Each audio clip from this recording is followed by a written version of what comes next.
Assalamualaikum warahmatullahi wabarakatuh. Materi yang sekarang yaitu tentang nilai uang atau value of money.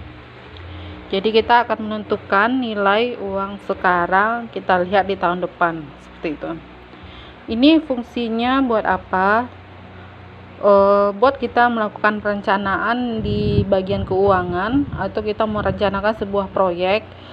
Misalnya kita bangun sebuah tower tahun ini, kemudian masih ada nilainya nggak ketika kita lihat di 5 tahun yang akan datang. Kalau dari slide-nya itu ada 2 buah PT-PT ya di pada testinya. Silakan teman-teman baca. Kemudian ini untuk hitung-hitungannya kita akan coba membahas. Jadi nanti soalnya seperti ini. Ujung dari kita mempelajari berapa metode ini, berapa bagian ini, kita misalnya kayak ini nih soalnya. Sebuah perusahaan akan membeli sebuah mesin untuk mendapatkan pendapatan tahunannya. 2 alternatif mesin yang akan digunakan di sini ditawarkan kepada perusahaan dengan masing-masing waktu umurnya 8 tahun. Kemudian dengan mengenakan net present value atau future forward, tentukan mesin mana yang harus kita beli. Misal kita punya mesin X harga belinya 2.500.000, keuntungan yang dapat kita peroleh per tahun adalah sekitar 750, dan nilai sisa di akhir usianya setelah 8 tahun itu bisa dijual lagi 1 juta. Kemudian atau mesin Y yang kita beli harganya 3.500.000, memberikan keuntungan 900, kemudian nilai sisa di ujungnya adalah 1.500.000. Nah, ini untuk menentukan ini tidak kita terka saja, karena di sini ada tingkat suku bunga. Nah, dari penggunaan materi kita hari ini, kita akan mencoba menentukan mana yang lebih menguntungkan antara X dan Y. Sebelum memulai memasuki materi tentang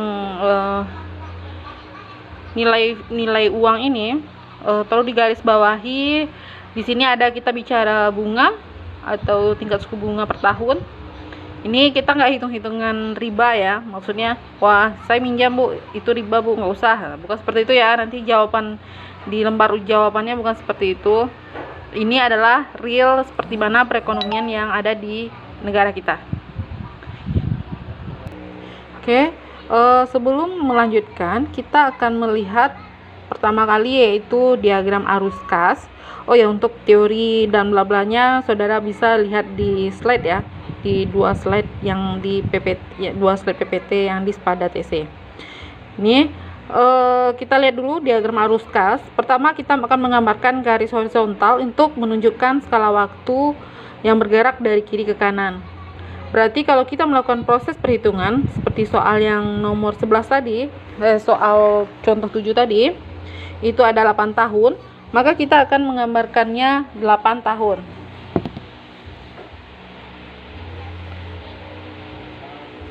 Nih, kita gambarkan untuk 8 tahun.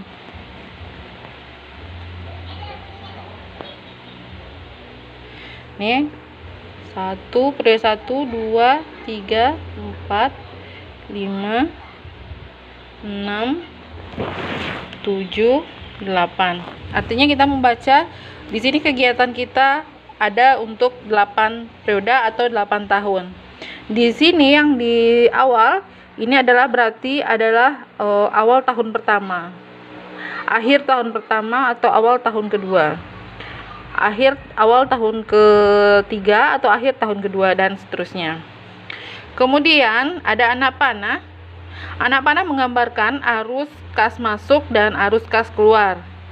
Kalau arah anak panah kita ke atas, ini menggambarkan arah kas masuk, panahnya ke atas, dan panah ke bawah, artinya kita menggambarkan arus kas keluar. Misal, kita meminjam uang selama 8 tahun di awal tahun pertama. Prosesnya adalah kita meminjam uang selama 8 tahun, berarti kita bikin 8 tahun. Meminjam uang artinya di awal tahun pertama ada kas masuk. Kas masuk, maka arah panah ke atas. Nih, ini artinya arus masuk mungkin sebesar 5 juta. kemudian 5 juta ya.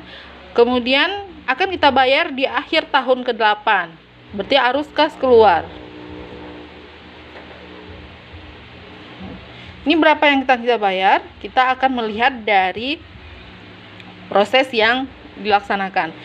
Cuman model arus kasnya seperti ini. Jadi panah ini menunjukkan periode atau tahunnya. Kemudian panah ke atas menunjukkan arus kas masuk dan panah ke bawah menunjukkan arus kas keluar. Kemudian ada berapa hubungan yang akan kita kerjakan. Di sini adalah hubungan hitungan uang yang nilainya kita melihat nilai kemudian terhadap nilai yang sekarang. Jadi nilai yang sekarang ini I berapa parameternya ya? I ini adalah tingkat suku bunga. Kemudian N itu banyak periodenya atau banyak tahunnya. Kemudian P atau present jumlah uang saat ini. Kemudian F future-nya atau nilai uang masa depan. Kemudian A ini adalah serangkaian arus kas yang besarnya sama selama periode tertentu. Untuk yang pembayaran tunggal, kita melihat hubungan F itu adalah P dikali 1 tambah I dipangkatkan N. Berarti ini contoh soal seperti ini. Jika kita minjam tahun ini, 8 tahun berikutnya berapa kita bayar? Nah, seperti itu. Jadi dia tunggal. Ini istilahnya bunga majemuk ya. Kenapa bunga majemuk? Nanti lihat di slide, ada penjelasannya. Kemudian ada uniform series formula. Di yang uniform ini contoh soalnya seperti ini. Jika kita meminjam uang kemudian kita cicil sama setiap tahun, berapa besar cicilan kita, seperti itu. Jadi kalau yang ini, yang di gambar ini, kalau kita menabung misalnya 1, 2, 3, 4 kali 4 tahun dengan besarnya misalnya 3 juta, kemudian di akhir tahun keempat berapa nilai kita, berapa nilai uang kita. Nah, seperti ini. Di penggunaan rumus yang ini kan ada rumus nih, hubungan F dengan A, hubungan A dengan P. A ini adalah jumlah kas yang sama yang keluar atau yang masuk, yang kita keluarkan tetap sama, maka kita gunakan simbol A. Syarat di uniform ini adalah pertama adalah P berada 1 periode sebelum A pertama. Jadi P, kita menuliskan P adalah 1 periode sebelum A pertama.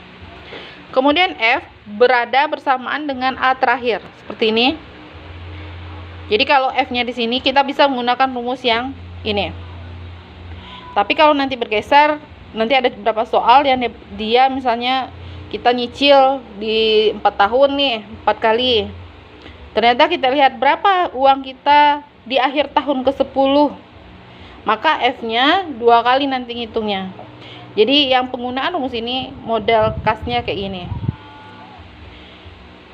Kemudian A, yang ketiga lagi ya, A dimulai di akhir periode pertama sampai akhir periode ke N. Ini A-nya. Oke, ini yang model kedua. Yang ketiga itu adalah model aritmatik. Model aritmatik kurvanya seperti ini. Jadi kita misalnya nyicil atau kita menabung. Tahun pertama kita nggak nabung. Akhir tahun kedua kita nabung 100. Akhir tahun kedua kemudian 200. Kemudian di tahun kedua 200, tahun ketiga 300, naik-naik terus. Maka ini model yang kita gunakan adalah hubungan antara P dengan G atau A dengan G. Seperti ini ya bentukannya. Kemudian ini conclusionnya di sini. Kita menghitung NPV seperti ini. Ini namanya present worth analysis. Berarti kita menganalisis pada saat sekarang. Jadi kita dengan cara menghitung NPV-nya, net present worth-nya. Ini net present worth-nya. Kemudian kita hitung besarnya NPV ini adalah pendapatan dikurangi dengan pengeluaran. Jika alternatif kita tunggal, dan diperoleh NPV besar dari 0, maka alternatif itu layak diterima. Sementara untuk situasi di mana terdapat satu alternatif, maka nilai NPV yang terbesar itu adalah yang menarik untuk dipilih. Kemudian pada situasi yang alternatifnya bersifat independen, maka dipilih semua alternatif yang memiliki nilai NPV 0. Di sini contohnya seperti ini. Jadi kalau kita misalnya mau beli mesin A, kemudian kita analisa berapa pendapatan yang kita peroleh, kemudian berapa uang yang harus kita keluarkan. Kemudian kalau kita memperoleh NPV-nya besar dari 0, maka kita layak untuk membeli tersebut. Kemudian jika kita punya dua alternatif, maka yang memberikan NPV besar itu yang kita pilih. Jadi kita punya dua komponen, misalnya ada X, ada Y. Kemudian kita mau milih yang pilih X atau Y, yang model yang kita pilih. Maka kita hitung NPV-nya yang paling besar, maka itu yang kita pilih. Oke ya. Itu nanti kita kembali ke contoh soal. Di materi berikutnya kita lihat contoh soal. Teman-teman, kita lanjutkan melihat contoh 3 pada time value of money slide 1 ya. Ini contoh 3.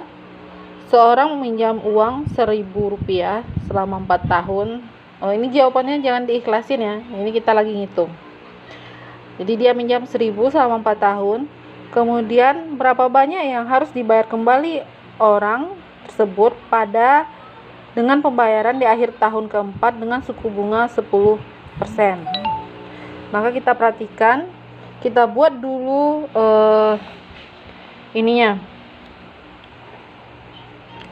diagram kasnya. Ini seperti ini sudah ada. Diagram kas kita buat untuk 4 tahun, 4 tahun, 1, 2, 3, 4. Kemudian dia meminjam uang 1.000, artinya arus kas masuk. Di sini simbol kita adalah P, berarti present pada saat ini 1.000. Kemudian dia akan membayar di akhir tahun keempat, berarti kita mengeluarkan uang kas. Nah, yang tanya berapa yang harus kita bayar. Nah, saudara lihat rumusnya. Yang ini. Berarti kita melihat hubungan antara F dengan P. Rumusnya F sama dengan P dikali 1 tambah I dipangkatkan N. Maka kita selesaikan persamaan kita sama ini. Seperti ini. Kita menentukan F dengan cara mengalikan P dikali 1 tambah I plus N sama dengan 1.000 dikali 1 tambah 01 pangkatkan 4. 4 ini periodenya. I ini adalah suku bunga. Suku bunga 10% berarti 0,1. Sehingga kita dapatkan hasil akhirnya sebesar Rp1.464,1. Jadi selama dia minjam 1.000 selama 4 tahun dia akan membayar 1.464, atau dibalik, dia menabung 1.000 setelah 4 tahun maka dia akan menerima 1.464,1. Nah, untuk pengali yang ini, nilai yang ini persamaannya ini sebenarnya sudah dibuatkan tabelnya. Tabelnya adalah tabel bunga majemuk. Ada dalam format PDF di Spada TC, silahkan di download.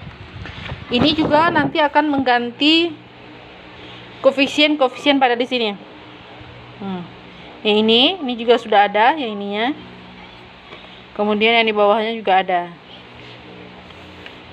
Sama juga nanti dengan yang aritmatik. Yang aritmatiknya ini komponen G kali yang ini nih sudah dihitung di tabel majemuk, ya. Kita lihat tabel majemuknya. Bentukannya seperti ini. Ini ada 31 halaman di materi PDF kita. Ya. Ini menunjukkan I-nya. Kemudian P per F artinya ditanya P diketahui F. Berarti yang ditanyanya adalah P diketahui F.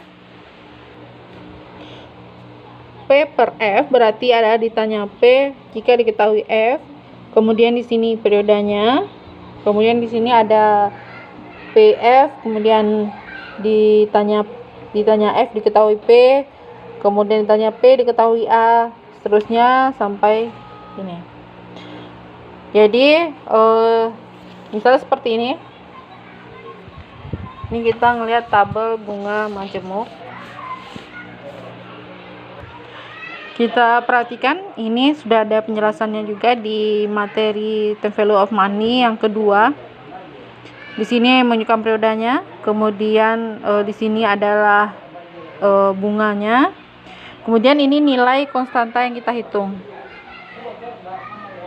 Jadi kalau yang merah ini adalah kita menentukan A saat diketahui F dengan periodenya 4 tahun, I-nya 12%.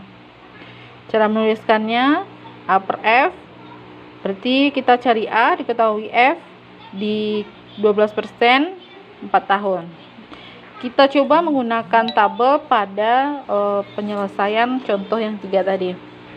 Contoh 3 tadi seperti ini. Maka kita bisa menulisnya seperti ini. F sama dengan ditanya F, P mengalir. Ditanya F saat diketahui P dengan bunganya 10%. Periodanya adalah 4 tahun. Maka kita langsung mengalihkan 1000 dikali 1000 dikali, kita cari di sini. Di sini 10%, 4 tahun, F per P. Ditanya F saat diketahui P, berarti pengalihnya adalah 1,4641. Maka saudara langsung mengalih di sini 1000 dikali 1,4614. Sehingga nanti dapat di sini hasilnya adalah 1460. Sini 4 ya, 4,1 terbalik Ibu, 4,1. Sehingga dapat 1464,1 rupiah. Hasilnya akan sama dengan yang di atas. Cuman bedanya di sini saudara turunkan sesuatu hitungan matematika kalkulator, di sini dengan cara membaca tabel. Seperti ini ya. Nah, untuk model contoh-contoh ini juga sudah terlampir di PPT yang kedua.